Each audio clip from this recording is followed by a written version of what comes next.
अब 24 घण्टामा तपाईहरु 18 घण्टा खट्नुपर्छ। 18 घण्टा खटेर काम गर्नुस्। म पनि त्यही गर्छु। 6 घण्टा त सुत्न पनि चाहिन्छ होला। 18 घण्टा खटेर तपाईहरु खट्नुपर्नेछ। मैले 3टा मन्त्रालय सम्हाल्दै गर्दाखेरि मैले कति खट्नुपर्छ मलाई पनि थाहा छैन। मैले 30 वर्ष काम गर्दाखेरि पनि मैले सधैँ यो फर्मुला, यो जुन right man in right place in right time मैले सधैँ भन्ने गरेको छु। र मेरो लागि काम महत्त्वपूर्ण हो, जनताको सेवा महत्त्वपूर्ण हो।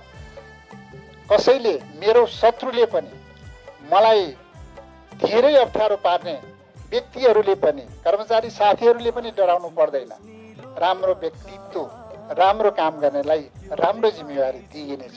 कर्मचारी सरुवा जिम्मेवारी प्रदान गर्ने लगायतका विषयमा सुनिएका अनियमिततालाई नियन्त्रण मात्रै न निर्मूल गरी सुशासन कायम गर्न उपयुक्त व्यक्तिलाई उपयुक्त जिम्मेवारी, right man in right place in right time, कसैप्रति पूर्वाग्रही र प्रतिशोध गरिने छैन। तर सुशासन र आफ्नो जिम्मेवारीलाई इमानदारीपूर्वक पूरा गर्न नसक्नेलाई तुरुन्तै जिम्मेवारीबाट हटाइनेछ। देशको अहिलेको अवस्थालाई हेरेर काम गरिदिनुस्। काम चाहिएको छ, सेवा चाहिएको, प्रभावकारी सेवा चाहिएको छ। कसैप्रति हाम्रो पूर्वाग्रही भएर मैले काम गर्ने छैन। तपाईहरुसँग सहकार्यमा, सल्लाहमा काम गरिनेछ। तर काम एकदमै द्रुत गतिमा हुनुपर्नेछ। हामीसँग 6 महिनाको समय छ। 6 महिनाको समय भनेको त्यतिकै जान्छ। यो समय खादा माला लगाएर तामझाम गर्नु होइन। काम गरेर जेनजी पुस्ताले देखेको सपना साकार गर्ने हो।